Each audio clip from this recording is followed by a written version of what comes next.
Vampyr is definitely a game that exists. That might seem disparaging at first, but it isn't intended to be, and hopefully by the end of this video you'll understand what I mean. Also, if you're wondering why I pronounce that like an asshole, it's because Don't Nod Entertainment, the developers of this game, are a French studio, and that's the French word for vampire, so I'm pretty sure that's how the title is intended to be pronounced. When I saw the trailers for this game, it immediately invoked the feeling of the old Legacy of Kain series, and as a pretty big fan of vampire legend and stories, I was ready to give it a shot. I'm somewhat of a vampire snob, and it really seemed like Vampyr was going to deliver the version of vampires that I find to be superior. A supernatural force of nature with the intelligence and wisdom of a human that's lived for centuries. Vampires make great villains, and can make pretty good anti-heroes too if it's done correctly, so they're a perfect set piece for a narratively driven game. Especially since the vampire power set can potentially set you up to develop some awesome game mechanics, particularly in an ARPG, which is this game's genre. But before I use that as a transition to talk about mechanics, I want to get a disclaimer out of the way. If you've watched my other videos, you'll notice that I don't have much to say about games visually speaking, and I tend to go really easy on a game's graphics from a reviewer perspective. This is because I don't really believe a game's art style or graphics are really all that important. Of course, it's a nice bonus for your game to look beautiful and unique and well made, but at the end of the day, good visuals won't save a bad game, and bad visuals won't ruin a good game. And for that reason, from this point on in my reviews, I probably won't talk much about how a game looks unless there's something either outstandingly good or outstandingly terrible. Vampyr is a great looking game, the assets are all well made, the game world is dense and dark, some of the animations are a little off, but that's about it. Vampyr is visually competent and looks exactly like what it needs to look like. This feels like a dark, desolate London in the early 20th century, and that's all that matters. Okay, so game mechanics. Earlier I said this game is an ARPG, and for those of you who don't know what that is, it means action role-playing game, an incredibly broad genre of game with about 1 trillion subgenres that contain everything from Diablo to Dark Souls. The most important parts of an ARPG can be split into 2 categories, the A and the RPG. Vampyr is no different. Let's start with the A. Like any game of this genre worth its salt, Vampyr has combat, and the combat is good. There are some reviewers out there lambasting this game for having dull combat, but I'm going to assume that's because they're total hacks and played the game for about 2 hours before writing a review, and the reason I'm making that assumption should become clear in a second.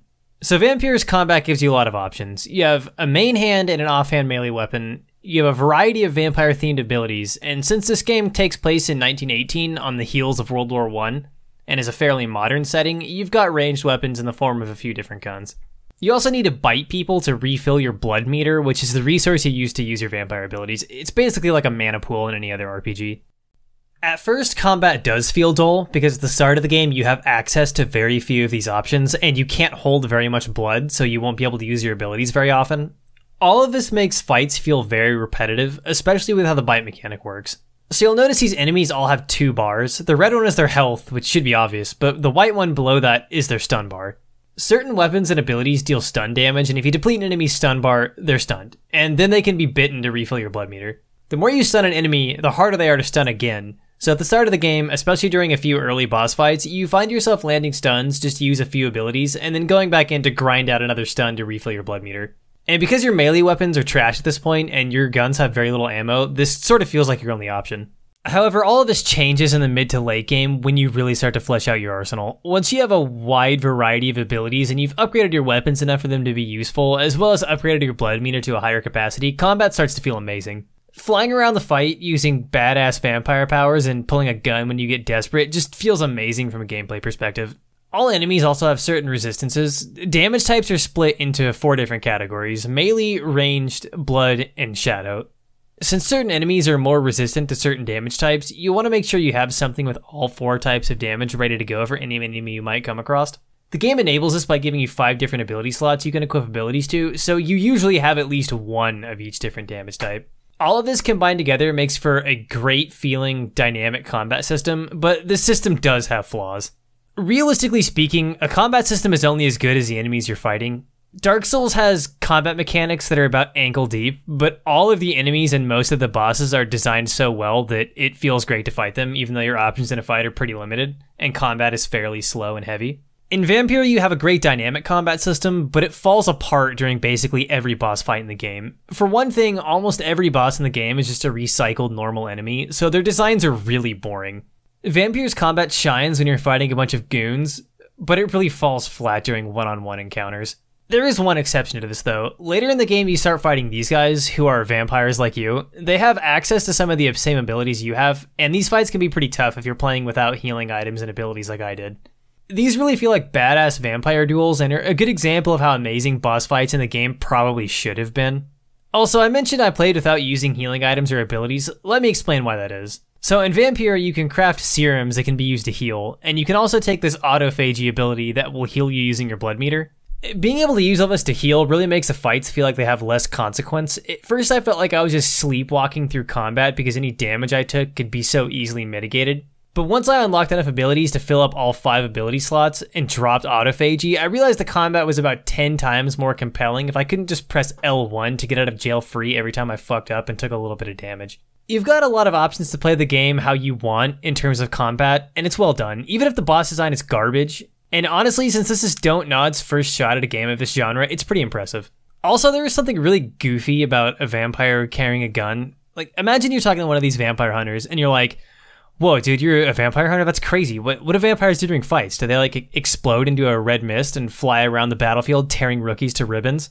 Yeah, sometimes. Also, sometimes they just pull a heater out of their jacket and fucking ventilate you. Alright, that pretty much covers the A. Let's move on to the RPG. First, let's look at character progression. So, as I mentioned earlier, you've got a lot of abilities you can unlock. You unlock these with experience you get from fighting normal enemies, finishing quests, and killing NPC civilians. Every time you level an ability, your character level goes up by 1. There's also a light crafting system where you can upgrade your weapons or craft those healing serums I talked about earlier. There's really nothing special about any of this, it's all very standard, and I don't have any real complaints or accolades here. Moving on, Vampyr is a heavily character and story-driven game. There are 4 major community areas in London, and all of them have a wide range of characters, all with their own unique stories and side missions you can complete as you play through. Here's where this gets interesting. So, the player character, Dr. Jonathan Reed, is a doctor as well as a vampire. He also plays sort of an unofficial role as detective. In order to progress through a character's storyline, you need to unlock hints. Hints can be found from items or other characters, and as a vampire, you can use your powers of persuasion to essentially force the truth out of people, provided you have the right hints. Did you know the Mute Florist is a member of a secret society? No, I didn't. But I thank you for this information, sir. So, why even bother with this? Well, the more hints you unlock, the higher a citizen's blood quality is, which makes them worth experience if you decide to feed off them, which is a great way of making all of this story and plot relevant to the actual gameplay. So many games struggle with a way to make this work, and Vampyr nails it. When you're sitting there listening to a character ramble on about bullshit for 15 minutes, you can at least be assured that if their story is shitty or poorly written, they're going to be worth more of that sweet, sweet EXP when you suck them dry. Characters can also have various illnesses, and as a vampire doctor, you can essentially sniff out the diseases in a person's blood from 20 feet away. Illnesses decrease a character's blood quality, so you need to craft treatments for the diseases to keep them healthy. However, you can't just go around murdering people and not expect consequences. Every district in the game has this measurement of how well it's doing, and anytime a citizen dies or gets sick, this decreases. If it drops below the critical point, all hell breaks loose and citizens start to die or go missing, and more powerful enemies will be found there. This game advertised sort of a complex web of actions and consequences. To no one's surprise, that isn't really true, but sometimes your actions do have unexpected consequences, which I'll get into more when discussing the actual story later in the video. I really enjoyed how all of this was done. This is the first time I've seen NPC interaction used as an actual game mechanic to this level. It works amazingly in the context of the player character, and even if there is an illusion of choice most of the time, it works. Obviously, an actual complex web of actions and consequences would be better, but there's still something fun here, and I like to give credit where credit is due. The voice acting is also very well done. There was never a time where I felt embarrassed by shitty acting, and while there are some recycled voice actors, it's usually not very noticeable. There are some weird typos and subtitles, and sometimes they're written a little different from the speech lines that are delivered. I'm going to assume this has something to do with translation, considering the developers are based in France. The most glaring issues when interacting with other characters is that sometimes you can find certain information or access speech lines out of order, which sounds really awkward. For example, this guy is lying about how his face got mangled, and it's possible for the player to find out that he's lying before you meet him and then confront him about it at the first meeting. But you also have access to a bunch of speech options where the guy lies to you and you believe it, even though you literally just called him out for lying and already wrapped up that story arc. This kind of shit is awkward and probably could have been written or programmed better. That more or less covers this game mechanically, but this game is narrative driven, so if we're really going to take a deep dive into it, we're going to need to discuss the world building and the storyline. From this point, we're going to be in spoiler territory. I'll be sure to give you a warning before I blow the lid off any major plot points. I'm going to get this game's biggest world building issue out of the way first, and that's its major tone deafness. In order to explain this, I'm going to have to set up the first 10 minutes or so of the game for you. This section isn't really going to spoil anything, and I'll talk about it in vague enough terms to where it really shouldn't take away from your experience if you play. So, Vampyr opens up with this cutscene. The player, Dr. Jonathan Reed, is returning to London in 1918 on the heels of World War I after his time as a medical officer in the war. He's one of the world's best surgeons, and is a pioneer in blood transfusion. Also, if you just rolled your eyes at the cheesy bullshit plot point of a blood transfusion expert being a vampire, get ready to roll your eyes several more times. And what a turn of fate. England's most esteemed blood specialist returns to London a vampire. I cannot express my thrill at this serendipitous turn of events. The world's most eminent specialist in blood transfusions, a vampire. Anyway, right when you get to London, this vampire ganks your ass, and you wake up in a mass grave desperate for blood, kill this lady, and then immediately get chased down by vampire hunters. You start to track down the vampire that bit you and find this guy who's a vampire apologist. Then you question some locals and track a trail of blood to an empty warehouse where you fight this vampire, only to find out that it's not the one that bit you. Then this boat ride happens, which is supposed to set up the rest of the game, but really fails to do so for the following reasons. So let me explain to you how this scene sets up the game's world versus what the game's world is actually like. First, Jonathan is like, I'm a vampire, this is dumb, vampires are myths, I'm supposed to be a doctor guy. And this guy's like, myth walks among us, my man. And then Jonathan is like, you guys use me to find that other vampire, and that's uncool. And then the other guy says, if only London were as peaceful as it looked. These lines set up something important. The fact that Jonathan didn't know that vampires existed prior to this meeting means that we aren't dealing with a fantasy setting, we're dealing with a modern setting that has fantasy elements. This is an extremely important distinction. Clearly in this universe, vampires are rare enough to the point where the overwhelming majority of the population believes they're a myth. And secondly, if this dude needed to use Jonathan to find that other vampire, clearly there aren't very many of them and they're difficult to track down. And third, when he says that he wishes London were as peaceful as it looks, that line implies an underbelly, not an overt problem. So you hear all this and you immediately think, wait, what about the vampire hunters? They seemed really over the top and not subtle at all. But you hand wave it away and assume the game will explain that later. So the boat ride ends, and this guy says he works at a hospital and would love to hire you on as a doctor, which, considering the fact you're a vampire, seems like a bad plan, but I'll explain the whole vampire apologist thing a little bit later when we get into actual story analysis. So you get to the hospital, and since this is 1918, London is getting hit really hard by the Spanish flu. Stack that on top of the bombings that happened in London during World War I, and you can imagine the city's in pretty bad shape. No one so far, beside the guy you met, has made any mention of paranormal activity going on. So you take the first fetch quest, which is to head into the hospital's closed morgue and grab some chemicals. You get to the garden attached to the hospital, and it's full of these vampires the game calls skulls. Which, if you're familiar with vampire lore, are basically just ghouls. They're glorified zombies. These guys are howling into the night and digging through the rib cages of dead bodies literally feet away from the hospital, so already something seems off. And then you go to the morgue, and it's also full of skulls, so you go back to the hospital with the chemicals and start talking to everyone, expecting that someone will address this, and no one seems to notice anything. Then if you explore a little bit around the hospital, you'll find that you can pretty much draw a 30-yard radius around this building and find packs of howling ghouls, vampire hunters, and groups of vampire hunters fighting packs of howling ghouls. At about this point, it starts to feel really fucking jarring that none of these NPCs are addressing any of this, and by the time the 9-foot-tall Wolfman shows up, you've pretty much abandoned all hope of any of this making sense.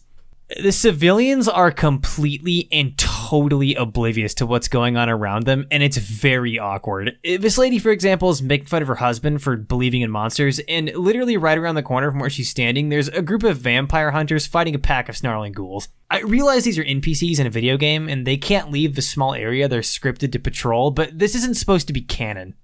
Vampyr sets up the classic age-old modern fantasy setting with a secret paranormal underground, and then completely dumpsters it seconds later, with none of the characters addressing it, and it's incredibly baffling. It takes about 10 hours for any characters to really start understanding the gravity of the situation they're in, and even then, probably about 98% of them are totally unaware. There are fucking people just walking around the streets at night, totally confident that nothing strange is going on, even though all you need to do is crack open a window to hear vampire hunters loudly discussing how they hunt vampires and the shrieks of the roaming undead. Sometimes there are throwaway lines where characters imply that they believe scowls are just citizens driven mad by fever from the flu, but that only gets you so far, especially when you're saving a citizen using vampire powers literally right in front of their face and they don't question you after. This total 180 in world building also makes some of the game mechanics feel really awkward at first. It feels so weird to do these modern dungeon crawls with a melee weapon when the game hasn't set up a desperate enough situation to make resorting to a melee weapon reasonable. With the information presented the way it is at the start of the game, Jonathan has no real reason to leave the hospital to assume he's going to need to defend himself at all in any way that would require anything other than a concealed firearm. It's really jarring.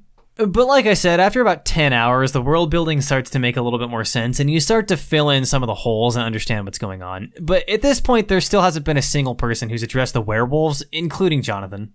There's also a lot of tonal inconsistency in the way Jonathan's character is presented. For example, at the very beginning of the game during the tutorial, after you find the first revolver, you're treated to this war flashback cutscene. This cutscene implies that Jonathan is really not super stoked to have to be killing people again, and a lot of his speech lines during the tutorial when you're fighting off the first wave of vampire hunters also indicates this. So when you go from that to just being right back in the streets, chopping up vampire hunters like they're onions, it feels weird. I think this could have been mitigated by giving the game some non-lethal options, like in Deus Ex. It seems like this wouldn't make very much sense when the main character is a vampire, but the vampire rules in this game mean that it could kind of work, and I'll explain those a little bit later. Let me try to give a couple of examples of how the game world could have been established during this boat ride that would have made all of us a lot less clunky. After Jonathan says that he's a vampire, the other guy should have said something to the effect of, "Alright, I've got some really bad news for you. So you just got back from World War I, you had no idea what was going on here, but London is totally fucked. We're getting hit by the Spanish flu, everything got blown up in the war. During the chaos, packs of lesser vampires emerged and started roaming the streets. Vampire hunters have started recruiting in massive numbers and are forming street thug militias that are barely better than the vampires, and all of this chaos is attracting other vampires from all over Europe to capitalize on the madness. London has fallen, this is the apocalypse." If the world would have been set up like this and characters would have actually been openly afraid at the start of the game, everything else would have fallen into place and felt so much more natural. I wouldn't need to question why no one notices the small army patrolling the streets, or why no one notices all the monsters openly stalking the shadows around every corner, or why people feel desperate enough to carry a fucking sword in the modern era. This also would have made the small community hubs like the hospital and the homeless shelter really feel like bastions of hope against the impending death of the British Empire that I feel like they are intended to feel like. I know some people will argue this is too much of an information dump and that would be poor writing, but it's the only way to get the pacing of the narrative to match the pacing of the game. An alternative solution would have been to make the pacing of the game match the pacing of the narrative. This could have been done by toning down the chaos at the beginning of the game by several orders of magnitude, and increasing the awareness of the characters in the story about the chaos going on around them over time. I've put a lot of thought into why the writers and developers made such glaring and strange mistakes in terms of tonal inconsistency and pacing, and I think I figured it out. So I think the people making this game were really big fans of vampire stories, and I think they said, listen, we're going to make the vampire game. It's going to have all the classic story beats. And they took the stereotypical modern fantasy setting and took the post-apocalypse vampire setting from the old Legacy of Kain series and sort of tried to smash it together into one coherent world, and it really falls flat. That basically covers the bad part of world building, and I think the best way to describe this is a total lack of tonal consistency and some really bad pacing problems. However, later on, when you actually start to get to the bottom of the story and you meet up with all of the game's factions that all start butting heads, the world gets pretty interesting, at least until the conclusion, but I'll cover that during the story analysis. Before I start getting into the main storyline, I want to cover how well some of the smaller individual side stories of each character are done. The goal of every story is basically to set up how good or evil a character is, so that you as the player can decide if they deserve to be food. As you would expect with this many characters and side stories, these are pretty hit and miss. To give you a better idea of the gap in quality, I'm going to give you an example of what I thought was one of the best stories versus what I thought was one of the worst. This is going to be very spoiler heavy, and after this, I'm going to start to get into the main storyline, so if you want to experience all this for yourself, you might want to skip to the end of the video here. Okay, let's start with the good one. So this character is named Sean Hampton. He's an Irish Catholic priest that you save from the skull at the very beginning of the game, and right off the bat, something seems weird about him. He said that he was trying to save the guy who turned into a skull, and that recently his addiction to alcohol had turned into an addiction for blood. And it's really bizarre that he wouldn't question this at all at face value, but considering the majority of this game's characters seem to be completely blind to anything happening around them, you don't really question it. Then later, you return to the hospital following a main quest line, and you walk into this nurse cleaning up a bunch of blood, and she says that Sean murdered another patient named Harriet Jones and fled the scene. So using your vampire senses, you track the blood trail to the docks and confront Sean, who has been turned into a skull. He says he isn't the murderer, and you should go down into the sewers to find the truth. So you go into the sewers, you find this community of skulls that manage to not go insane like the ones that you previously met, and are living underground hiding from the rest of the world. Here you find out that Harriet Jones also turned into a skull, and that Sean was just bringing her here so that she could live and get help from other people. At this point, you realize that Sean wasn't completely oblivious to everything that was going on, and he was trying to get that skull from the beginning of the game to come with him so that he could live in the community below the sewers and not go insane. This is one of the only times where a character actually seems to be aware. Then you exit the sewers and confront Sean again, who's eating raw human meat. Sean says, look, now that I'm a skull, which makes me immortal, I can help homeless people and other skulls down in the sewer forever. Also, I've taken an oath to only eat dead people, so I won't be murdering anyone. The game then gives you a choice to either ice his ass or let him live. And this is where things get good. If you choose to let him live, which seems like the good choice, he converts the homeless shelter into a ghoul cult, stops letting people into the shelter that won't join his cult, and the entire district goes to total shit. People start to die and go missing. Then Sean goes feral and turns into the typical insane skull you see all over the streets. This entire arc is amazing because it sets up a really important theme that this game tries to hammer down throughout the entire story, and that theme is that this world is really chaotic and unpredictable, and sometimes even when you try to do what's right, it can have totally unpredictable consequences that blow up in your face. Vampyr doesn't always do this well, but this is an example of where this is perfect. Now let's get into a part where it starts to get a little more rough. So remember that lady that you bite at the start of the game? Well, that's actually your sister Mary trying to find you returning from the war, and her death is something that Jonathan has to deal with for the rest of the game. After the whole Sean story arc, there's a murder outside of the homeless shelter, and you find a note on the body with the address to an apartment. You make your way to the apartment, and it's been ransacked, and a body was dragged out the window. You follow the blood trail and find this body nailed to a tree, and then fleeing the scene, there's a vampire that you chase through the streets. This chase leads you to your sister's grave, and it's revealed that your sister is a vampire now. And you accidentally turned her, I guess. She's been stalking you for the entire game and feeding off people around you. And she's really, really pissed about this. She says, Jonathan, I'm real mad. And he says, I know you're mad, but I've got other vampire friends, and we can live reasonable, normal, and ethical lives. I'll help you. And she says, no, I'm still mad. Also, I brought our mom. And you're like, wait, what the fuck? And then she says, I'm gonna kill all of us. And then you're like, wait, what? And then a boss fight happens, and then you kill your sister a second time. Also, your mom randomly vanishes into thin air during this boss fight, and Jonathan doesn't seem at all worried in the slightest, and this game doesn't address that for literally hours.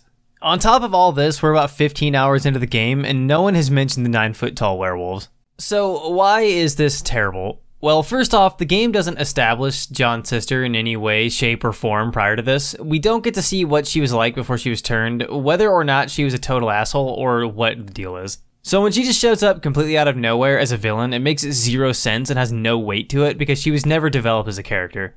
This also doesn't seem to follow the vampire rules that the game has laid out so far. At the start of the game, when Jonathan wakes up, he's sort of insane with bloodthirst, but after he kills his sister, he completely returns to sanity and has all of his faculties and personality traits and remembers everything. So why doesn't his sister follow the same logic? Why would she just turn into a murderous lunatic thirsty for revenge? I guess you could say the pressure of being a vampire was too much or something, but why wouldn't she just confront her brother and figure out what's happening since he seemed to be living a reasonably normal and not murderous life? This whole plot point is just inconsistent and weird, and this bad writing is especially unforgivable considering that Mary's a central character that is deeply important to developing the main protagonist. Hopefully those two examples illustrate what I mean when I say the side stories surrounding the characters are a mixed bag. Now the question is the game's main storyline any good? Well, the answer is yes, at least until the last 20 minutes or so. Before I lay out what the story does well versus what it doesn't, I need to fill in a couple of world building gaps that I've left out so far so that you can tell what the hell I'm even talking about. First, let me cover this game's vampire rules because there are some words I need to use that won't make any sense if I don't. So in this game, there are 3 classes of vampire. You've got your skulls, which feed on meat instead of blood, and you've got these big freaks called Volkods, which are kind of the hulking dipshits of the vampire world. And then you've got the standard Dracula vampires, which are called Ekon. This variety of vampire is what the main character is. In Vampyr, you can only be turned into a vampire by drinking another vampire's blood, and the purity of their blood dictates which kind of vampire you turn into. So if you get some whack-ass blood, you'll turn into a Skull or a Volkod, but if you get that good medicinal shit, you'll turn into an Ekon. Ekons also have different power levels depending on how pure the blood they drank was. Now, let me explain a little bit more about some of the main characters. So that guy from the boat who runs the hospital is named Edgar Swansea, and he's a member of a secret society called the Brotherhood of St. Paul's Stole. They've been quietly observing vampires for centuries and have a non-interventionalist vampire policy. Basically, they view vampires as the natural predators of humans and acknowledge that since most Ekon are still basically humans with hopes and dreams, it would be unethical to kill them off just because they need blood to survive. This point of view doesn't really hold water in this universe though. They try to treat vampires like sympathetic villains. The problem is that in this world there are a lot of easy to conceive of ethical means of getting blood. For example, this lady named Lady Ashbury is a vampire, and she only gets her blood by feeding on people who are seconds away from death in hospitals, or by getting blood transfusions from Edgar. The game also implies that you can conceivably feed off animals, but be significantly weaker. Because of all this, if you're running around sucking humans dry, even though there are viable alternatives, it kind of makes you a giant dickhead. Now let me explain a little bit more about the vampire hunters from earlier. So, the vampire hunters are part of a militia called the Premon Order. Centuries ago, some members of St. Paul's Stole said, hey, we're tired of being short-sighted pacifist idiots. Let's switch over to being short-sighted warmongering idiots instead. And they formed the Premon Order. They're fanatical cultists who are determined to exterminate all vampires. They also have an unreasonably shitty argument. Since it's possible for vampires to live ethically and contribute to society in this world, murdering all of them kind of seems like a twat move, especially since the rank and file members of the Premon Order act like common street thugs and threaten citizens and steal their shit all the time. Having these two opposing factions be on opposite sides of the asshole spectrum is a common move in video games though. This basically makes it the player's job to mediate between these two morons and come to some sort of reasonable outcome. Okay, so with all those holes filled, we can actually start going through the main storyline. There's a lot to go over here, and I'm mostly doing it from memory, but I'll try to be as quick and concise as possible. Also, if your eyes start to glaze over during this part of the video, try to struggle through it. The entire reason I'm going through the whole main story is because I really want to talk about how bad the ending of this game is, and the only way that you can truly appreciate it is if I establish literally all of the context that precedes it. So after Jonathan returns to London and gets turned into a vampire and nails a job interview all on the same night, you do some random bullshit and eventually Lady Ashbury asks for your help. She says someone has discovered that she's a vampire and she's being blackmailed, so you launch an investigation to figure out who is blackmailing her, and one of the first people that you question is this asshole of a woman named Harriet Jones. She seems unimportant, but you're gonna want to remember her. Anyway, your investigation eventually leads you into a Whitechapel where you find out that the person blackmailing Lady Ashbury is this nurse named Nurse Crane. She's doing it so that she can use the money to fund her black market hospital where she helps the poor. While you're in said hospital, you try to save this patient but fail. Jonathan notices the symptoms don't match up with the Spanish flu and then runs some tests back at the hospital to figure out if there is some sort of new epidemic going on. After this, you hear that your sister's funeral is soon, so you go to that. After returning from the funeral, the Sean Hampton story arc takes place, but there are a few key details that I left out. So after you meet Sean and discover that he's a skull and make your way into the sewers, you run across this giant freak. He says he works for something called the Ascalon, and he swears to exterminate all the skulls. After you kill him and get to the skull community, you meet old Bridget, who is a centuries-old skull that has been lurking around in London sewers taking care of other people who get grabbed by the ghoulies. After this, you leave the homeless shelter and find a dead body on the ground, and then the entire arc with your sister happens. After killing your sister a second time, Lady Ashbury tells you to meet her at her mansion for something important. Once you meet up with her there, she says that the Ascalon Club has invited you for a meeting. Right around this time, there's also this really awkward scene. Jonathan, promise me you'll be careful. Of course. But why the fear in your voice? Look at me, Jonathan. I am. I mean, really look at me, young Ekon. From this point on, we're supposed to just assume these two are in some sort of relationship, even though it's literally never developed on screen other than right there. Anyway, the Ascalon Club is basically an elite vampire/human Illuminati with two goals. 1, maintaining the power and growth of the British Empire, and 2, proving that vampires can also be rich white pussies. I have a boat ready to go whenever I want. These hunters won't catch me. So the head of the Ascalon Club, Lord Redgrave, wants you to join his super cool secret club, so you do, and in the process you take part in an initiation ritual which uses the blood of William Marshall. And yes, if you're some sort of history buff, it is that William Marshall. Except in this game, he's a powerful vampire in addition to being the greatest knight that ever lived. At this point in the game, William Marshall's name has come up a few times, and that'll be relevant in a minute. It's also worth noting that at this point we're about 20 hours in, and still nobody has mentioned the 9-foot-tall werewolves. After this initiation, Redgrave asks you to find out where the skull outbreak in the West End of London is coming from, so after investigating some shit, you figure out that it's coming from the local theater, and a famous actress, Doris Fletcher, is infected. This is where you also learn that Doris Fletcher is actually Harriet Jones' daughter, and Harriet Jones was actually patient zero for this entire shit show. I lost all the footage for this whole theater section because I'm an idiot, but there is a boss fight with Doris Fletcher, who is a horribly mutated skull by the time you get to her.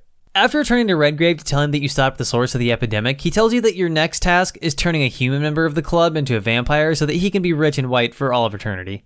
So you head to this member's mansion to check out what the deal is, and it turns out that he wants to build a wall between the rich part of town and the poor part of town so that the epidemic can't spread to the rich people. I'm not sure where the developers got the idea for this, but it seems far-fetched that a character would believe that an idea as simplistic as a giant wall would be able to solve a problem as complex as a spreading epidemic. But anyway, from here you can either decide to kill him, turn him, or a third option that I don't have unlocked here, that is essentially to convince him to accept his death and donate all of his money to charity.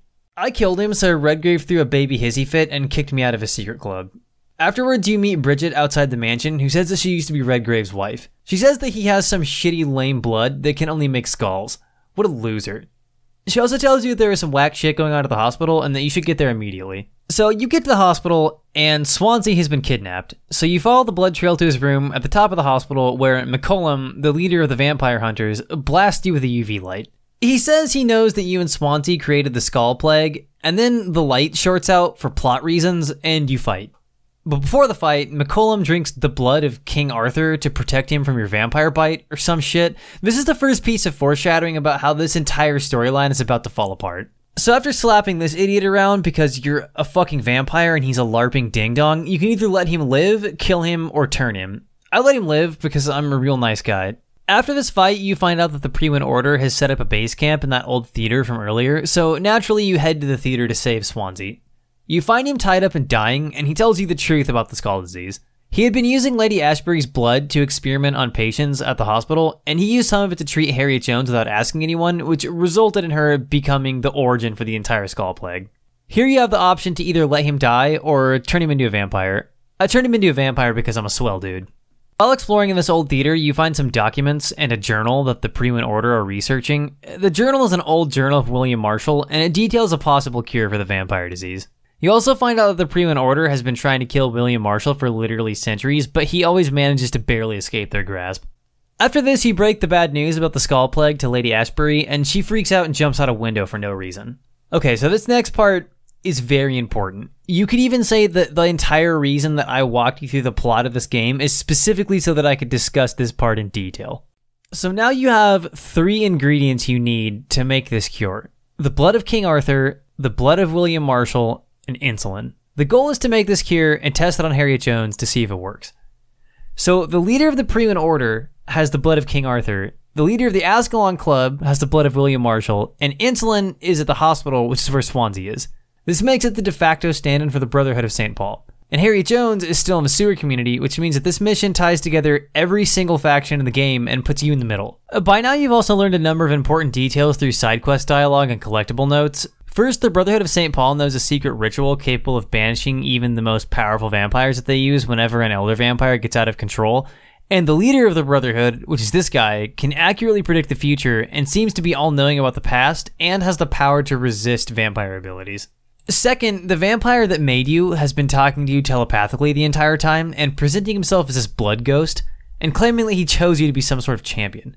You also learn from Lady Ashbury that only very powerful elder vampires can project themselves into the mind of someone else, so you should be careful and not talk about this.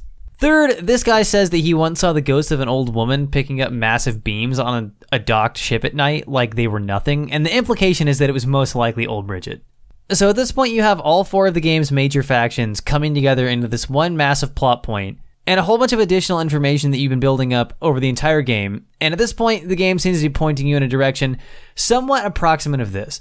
It's clear that the vampire that made you is spooked about something, and it's pretty clear that he probably isn't William Marshall, though his actual identity has yet to be revealed. William Marshall is this huge boogeyman that has been held up for the entire game, and this whole vampire banishment ritual is a really obvious Chekhov's gun. So did this ancient vampire call us a champion because he chose us specifically to unite London's greatest minds to stop the looming threat of William Marshall? When we get to Harriet Jones in the sewer, will William Marshall be there?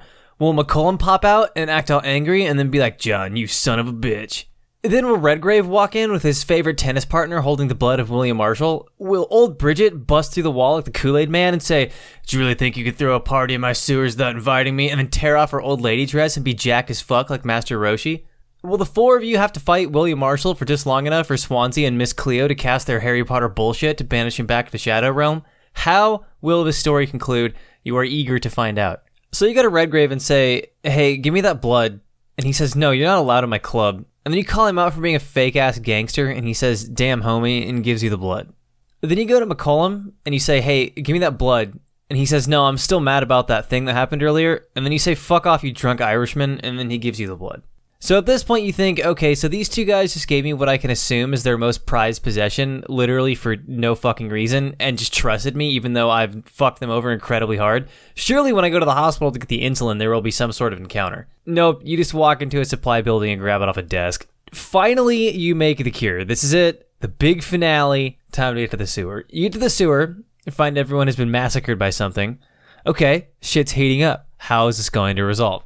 You track a blood trail and the Red Ghost Man pops up, and this is where the entire story just takes a complete and total nosedive. Red Ghost Man tells you that you aren't prepared to fight what is ahead. Jonathan finally gets tired of his shit and demands that he show his real form. Then he says this is his real form and he's a being of pure blood. Then Jonathan asks his name, and the Red Ghost Man says he has many names. Jonathan tells him to fuck off and pick one, so the Red Ghost Man says that his most recent name is Murden. So Murden is a really old figure from Celtic myth. He was a madman and a prophet and is thought to have been the inspiration for Merlin in the Arthurian legends. Okay, so this guy's Merlin. I didn't see that coming, but let's see what else he has to say. He says that Harriet Jones is ahead and she's been taken over by the Red Goddess, also known as the Morrigan, the Celtic goddess of war. Hang on, wait, Red Goddess? What did that priest say earlier? A dream of a dreadful and laughing queen covered with blood, sleeping with the dead and feeding on the fear of the dying. A laughing queen dressed in blood. Tell me more. This epidemic is her feast, the announcement of her return. Against her, science is no more than a child's toy. But who is she? She is the mother of harlots and abomination of the earth. She is Babylon, drunk on the blood of the saints. What are the odds that I would pick 2 games in a row with the exact same archetypal villain? So Murden goes on to say that every once in a while the Morrigan wakes up and causes a shitstorm like the Black Plague or the Great Plague of London, and then he has to choose somebody to be a champion to fight her back to sleep. What the fuck? So all that stuff about a vampire ritual and William Marshall was all just a red herring? I'm fighting a god? Is anything I did in this game even relevant? Why the fuck did you show a vampire biting me in the cutscene if it wasn't even a vampire? So you continue forward to fight Harriet Jones, who is just a recycled version of the Doris Fletcher fight. Then the Morrigan appears and you fight her, which is really bad, really out of place, and over the top and awkward. The entire game so far has been small and contained. London isn't very big. The game revolves specifically around English vampires and English secret societies, and the elder vampire they've been hyping up all game as a famous English knight. To take a story this self-contained and randomly drop a timeless deity into it in the last 4 minutes is such a terrible way to write an ending. And to make this trash ending even more insulting, after this fight you're taken to this area outside a castle that Lady Ashbury fled to.